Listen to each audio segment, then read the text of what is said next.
Hello, good morning mga kabaslag. Welcome pong muli sa ating channel. Papunta tayo ngayon dito sa Kingsville, Antipolo. Kukuha lang ako saglit ng tables and chairs na dineliver. And for today's vlog, after ko na mag-pick up ng tables and chairs, mag-unboxing tayo ng another na papasukin natin na negosyo. Umorder ako ng tent.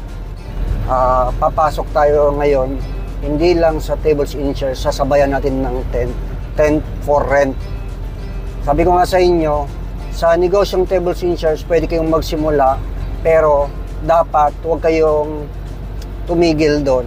Meaning, habang nagpaparami ka ng gamit at medyo nakakapagparami ka na ng mga gamit mo, unti-unti dapat makapunta ka sa ibang items naman na pwede mong iparenta. Kagaya ng tent. Pwede nyo nga pasukin yung tent for sale naman. Kumbaga, pwede kayong magbenta nun. So, alamin nyo lang pasikot-sikot kung paano siya ibibenta. Pero sa akin, sa ngayon kasi, mag-start muna ako sa tent for rent. Kasi hindi ko pa kabisado yung paano ang pagbebenta, saan kumukuha ng mga supplier na medyo kikita rin talaga. Pero, lahat ng bagay, lakasan lang din talaga ng loob. Itong in-order ko na tent na ito, ay in-order ko sa Lazada. Nasa 4,000 plus. Ang sukat niya ay 3x4.5. Guys, sa pagpaparentan ng tent o tent for rent, maganda rin talaga siya. Kasi iba ang market ng tables and chairs sa market ng tent. Ang advantage din kasi kapag meron kang tent na meron kang tables and chairs, minsan may mga customer na ang gusto makatipid. Ang gusto, isang delivery fee lang yung binabayaran nila. Halimbawa, kailangan nila ng tables and chairs na may kasamang tent, pero wala kang maibigay na tent. Posible na hindi siya mag-rent sa'yo ng tables and chairs kasi wala kang tent. Kasi pagka nagbukod pa sila ng order ng tent sa iba, madodoble yung delivery charge nila. Bukod sa delivery charge noong nagpapa-rent ng tables and chairs, bukod din yung delivery charge ng nagpapa-rent ng tent lang. Yun ang advantage naman kapag nagpapa-rent ka ng tables and chairs na merong kasamang tent. Isa pang maganda kapag meron kang tent, lalo na kapag tag-ulan. Pag tag-ulan, malakas talaga yung malakas yung market ng parenta ng tent. Kahit tag-init naman, mayroon pa rin talagang nagre-rent niyan. Pero pabilisan lang din ng pagsagot sa inquiries pagka ganon. Kasi syempre, yung iba may mga tent din sila, tapos mabilis silang sumagot, masusuplayan agad nila. Pero pag ikaw mabilis kang sumagot, possible mong makuha yung customer na yon. Okay, yung kagaya niyan, yung undas. Gaya kahapon, dami ng mga nag-rent ng tent. Ay, palibasa, wala pa naman akong tent. Ngayon pa lang dumating yung in-order ko. Isa nga lang in-order ko eh. Ayan guys, bali, eto na yung tent na dineliver galing sa Lazada. Ayan, magkano yun? 4,206. Ayan. Ayan. So, i-unbox natin yan, tapos isi-set up natin ngayon. Tingnan natin kung gaano kaganda to at kung matibay ba. Ayan.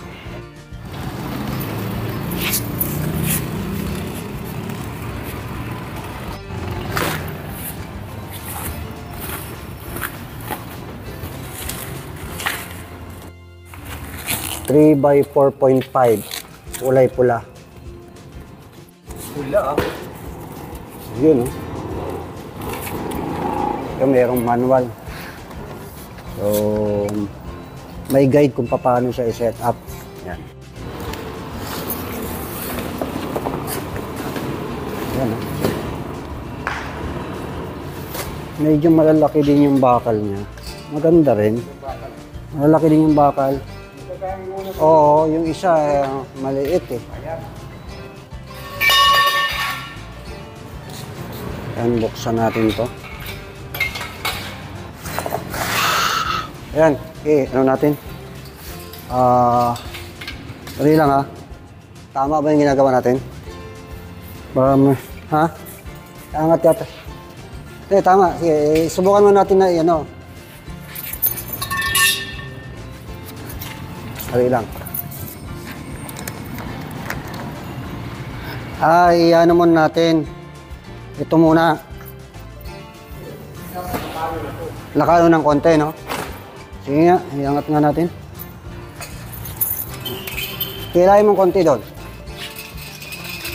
Angat, hilahin mo. Konti. Ito. Ha? Iangat. Iangat to eh. Ito. Baka nakalak to. Hindi kaya.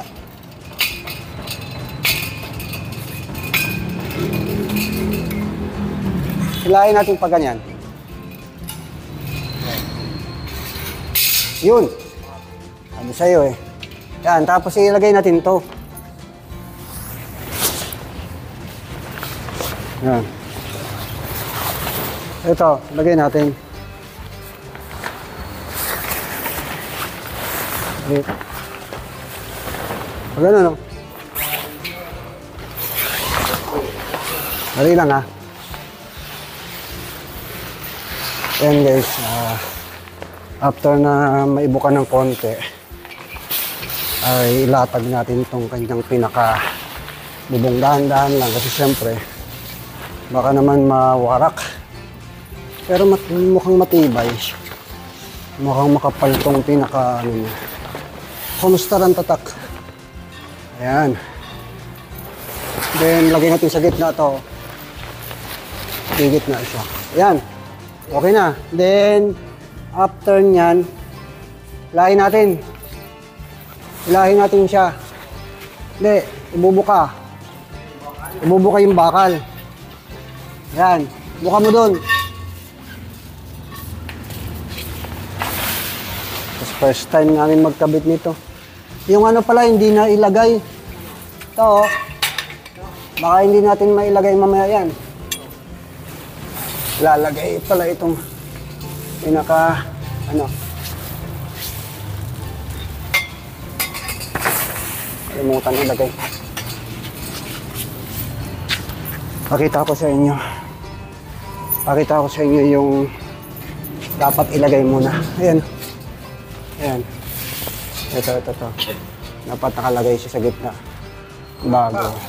Dali lang, iayos ko lang.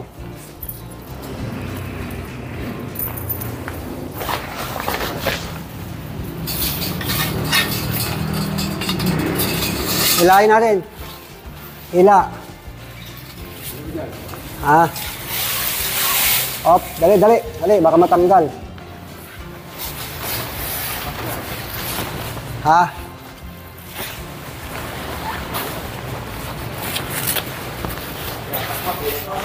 Ha?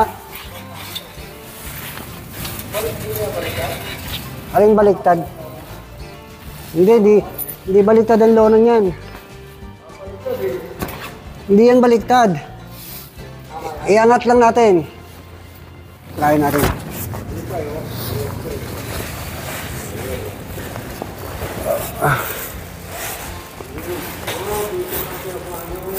Oo. Ngayon, pag naiano na,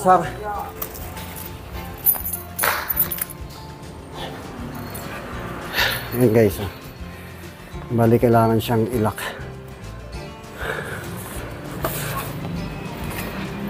Bawat ganito niya. Yan, meron siyang ito. Yan o. Atak! Ila! Yan!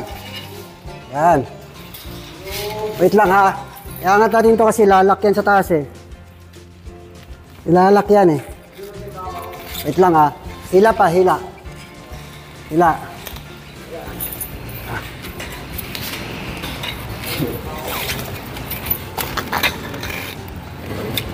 Yun.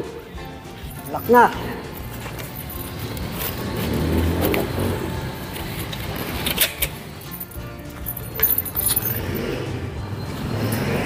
Diyan ilak mo. Angat mo yan tapos para mailak. Yan guys, bali angat lang ito. Yan, hanggang sa yung pinakalock nyo na yan. Ayan o. Then dito rin. Ayan. Yan. So pagka na-lock na, pwede na itong iangat. Itaas itong ito. Yan, may lock din yan. Okay. Okay. Taas. Mga dalawa siguro. Sa dalawa. Lang. Sabay natin dito. Kailangan sabay siya eh. Kabila. Dalawa. Dalawa. Dalawa. Pangalawa. Pangalawa. Pindutin mo tapos lagay sa pangalawa. O sa dulo na. Sa pinakasagad. Pangapat. Okay. Pangapat. Apat. Okay. Isa pa. Yun. Ito naman. Kailangan sabay. Kailangan dalawa yung nag-aangat dito. Ayan. Meron siyang apat na butas. Depende sa taas na gusto nyo mangyari. Hindi nyo itakabit. Kaya ito. Apat na butas bago natin. So ito yung pinakataas niya. Ngayon, kung dito yung taas, diskartehan na lang siguro sa ilalim ng pampataas pa. Kung halimbawa na yung gagamit ito, bitin sa kanila yung taas, didiskartehan nila sa ilalim ng pampataas. Pwedeng ipatong sa hollow blocks, ganyan. Then dito, meron siyang butas. O pwede rin to na i-ano siya, no? Lagyan ng yung tornilyo rito para para hindi siya liparin ng hangin. Parang ano siya, may ano siya na. Oo, may lock siya. Bakal. 3 cm po yung 3 by 4.5. Lagyan natin ng John, yung lamesa, yung deep folding na lamesa. Tingnan natin para malaman natin kung ilan yung lamesa pwedeng magkasya rito. Pero sa tingin ko, kung round table, 2 round table ang kasya sa bawat ganito. Ganda rin. Ganda. Ayan. So, noong inangat natin ito, kusang umangat yung yung nilagay namin sa gitna na 2 bakal na yun. Kusa siyang umangat para mag-fit sa pinaka-cover niya sa taas. Ayan. Tatak Homestar. Ayan dyan. Natin, latag natin. Ayan mga kabaslag, na setup pa na natin. So, sinetup natin tong 2 kong foldable table na pang 8-seaters. 8-seaters pa ito, akala ko 6-seaters lang. Pero pagka sa 8-seaters naman to ginamit, medyo masikip. Pero pwede na to 6-seaters lang talaga. Pero kapag sinet up pa ng ganito siya kaluwag. Yan. Ganyan siya kaluwag. Yan. Ngayon, kung gusto nyo mas masikip ng konti, pagkasyahin yung 3 siguro na ganito, pwede siguro. Pwedeng pagkasyahin yung 3. Pero kung gusto nyo ng maluwag na kagaya niyan, okay na yan. Ayan.